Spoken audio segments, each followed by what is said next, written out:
ቤዛ ስታጭበረብር እጅ ከፍንጅ ተያዘች። የእናቴ ቤት በዕዳ ተይዞብኛል ያለችው ውሸቷን ነበር። አሁን ባርኮትም ሆነ ዴቪድ ነቅተውባታል።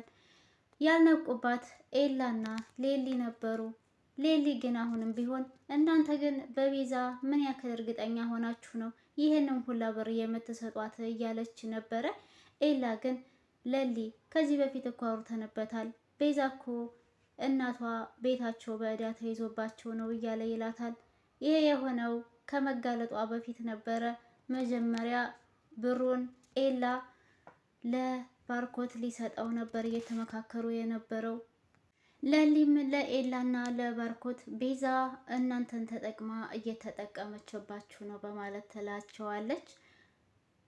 ባርኮት ይህንን ሁሉ አያውቅም ነበረ። ለሊ ሁሉንም ነገር የቤዛን ሴራ አወራችባት። እንዲሁም ለምን አንቺስ ኤላን አትበቀይውም ለምን አትበይውም እያለች በራሷ እንዲያበት ብላኛለች። ይህንን ካመናችሁ እመኑ፣ ካላመናችሁ ደግሞ የራሳችሁ ጉዳይ ነው ብላ ኤላ ለባርኮት ለሊ ለኤላና ለባርኮት ታወራቸዋለች። ኤላም ለሊ የምታወራው ነገር ምንም አልጣመውም ነበርና ቆይ መት አንቺ ይህንን ነገር ከየት አምጥተሽ ነው የምታወሪው እያለ ይላታል። ለሊም ያላወራው እኮ ስለማታምነኝ ነው እንደማታምነኝም ስለማውቅ ነው በማለት ለኤላ ትነግረዋለች። ባርኮትም ቢሆን ሌሊ የምታወራው ወሬ አላሳመነውም። እንዴ እኔ እኮ እስር ቤት ሄጄ ወንድሟ እንደታሰረ በአይኔ ነው አይቼ የመጣሁት ብሎ ይላታል። ለሊም እዛም ቢሆን የሆነ ድራማ እየሰሩባችሁ ነው እንጂ እውነት የቤዛ እናት ችግር ውስጥ ሆነው እንዲሁም ደግሞ ቤታቸው በዕዳ ተይዞባቸው አይደለም፣ ወንድሟም ቢሆን ታስሮ አይደለም በማለት ለሊ የቤዛ ሚስጥር አንድ ባንድ ዘረገፈችባት። አወራብሻለሁ ብላ ዝታባት ነበረ። እንደዛተችውም ደግሞ አልቀረምና ሁሉንም ነገር ለባርኮት አሳወቀች። ባርኮትም ይህንን በሰማ ሰዓት በቤዛ በጣም ተበሳጨ። ቤዛንም ሄዶ በጥፊ መታት።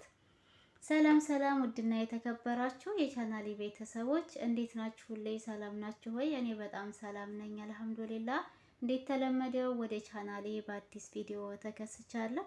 ሰራተኛዋ አደይ ከሚለው ድራማ አንዳንድ ነገር የምንል ይሆናል። ቆይታችሁ ከኔ ጋር ይሁን ማሮቼ ፍቅሮቼ ልበላችኋ። ኤላ ለሊ ያወራችው ወሬ አሁንም ቢሆን ሊያምናት አልቻለም። ግን በእናቷ ምላለታለች። ኤላም ይህንን ዝም ብለሽ የምታወሪው ወሬ ውሸት ሆኖ ባገኘው ግን እኔና አንቺ የመጨረሻችን ነው የሚሆነው፣ እንጣላለን በማለት ማስጠንቀቂያ ይሰጣታል። ባርኮት ዱብዳ የሆነ ነገር ነው የወረደበት። እንዴት ቤዛ ይህንን ያክል ምን ባደርጋት ነው እንዴት እንደዚህ ታደርገኛለች? እኔን መጠቀሚያ እያደረገችኝ ነው ማለት ነው። ለካ ወድሃለሁ ያለችኝ ውሸቷን ነው ማለት ነው ወይ?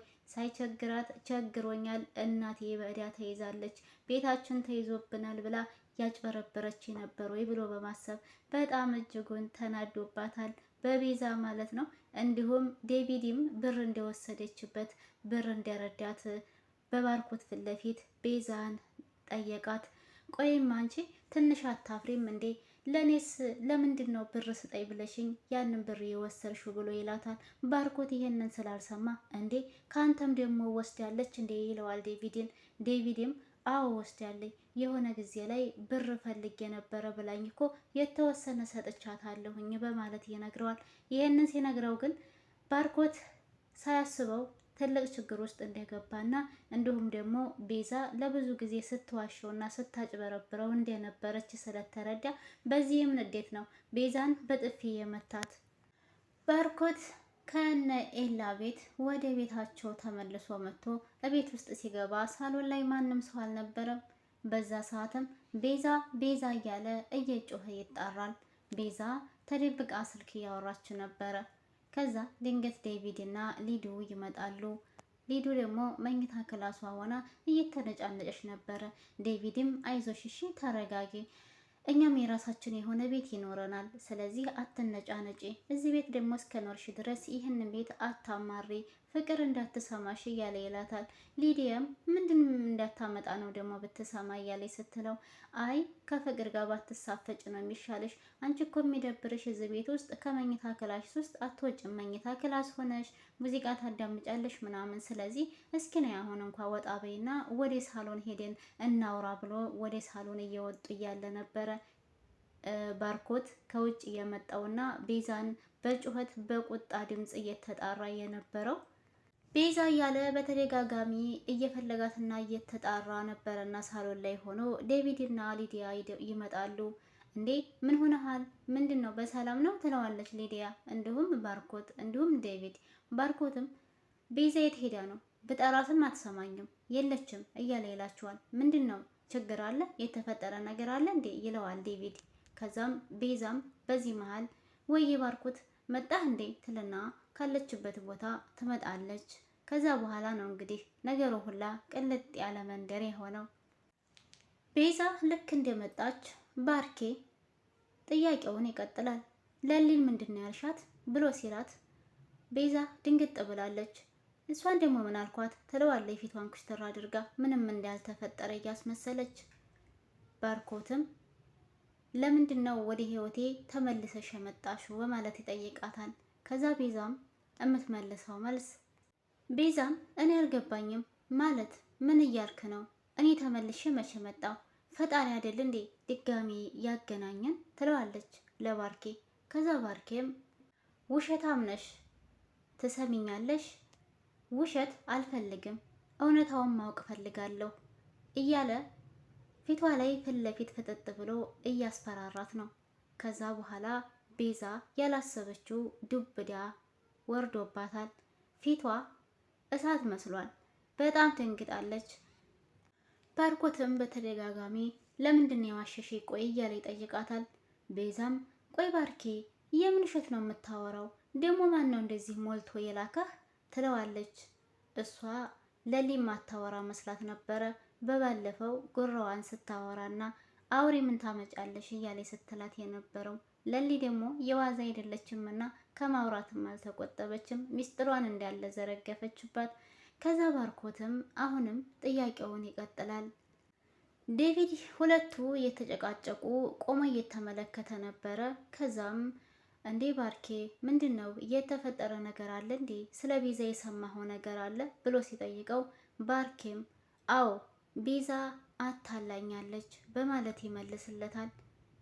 ዴቪድም ድንግጥ ይላል ይሄንን ሲሰማ። ሁሉም ሰው ቤዛ ያወራችው እውነት ነው እንጂ ውሸት ነው ብሎ እየጠረጠረ አልነበረም። እናቴ በዕዳ ተይዛብኛለች ብላ ብር እያሰባሰበች ነበረ።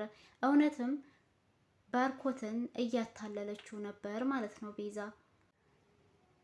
ባርኮትም ቆይማ ይሄ ሁሉ ድራማ ለምን አስፈለገ ብሎ ይጠይቃታል ቤዛን። ቤዛ ይቺ የተረገመች ቆይማ ምን ብላህ ነው ብላ ስትለው ባርኮትም ትሰሚኛለሽ እኔ ምንም አይነት ነገር ላንቺ ማውራት አይጠበቅብኝም እያለ ይላታል። ባርኮትም ለቤዛ አጭር ጥያቄ ይጠይቃታል። ትሰሚኛለሽ እስከ ዛሬ ይህንን ያክል ስታጃጅኝና ገንዘቤን ስትወስጂው የነበረው ለምንድን ነው ብሎ ይጠይቃታል።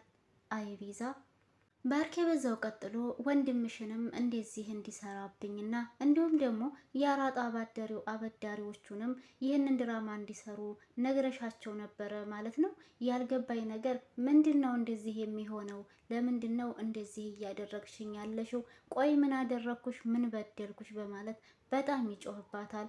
ከዛ በኋላ ቤዛ ያላት አማራጭ ለሊ ምንም አይነት ነገር ብታወራህ እሷን አተመናት። እኔ እናንተን ለማጣላት ያለችውና ያሰበችው ነገር ነው እንጂ እኔ ምንም ያልኳት ነገር የለኝም ትለዋለች ለባርኮት።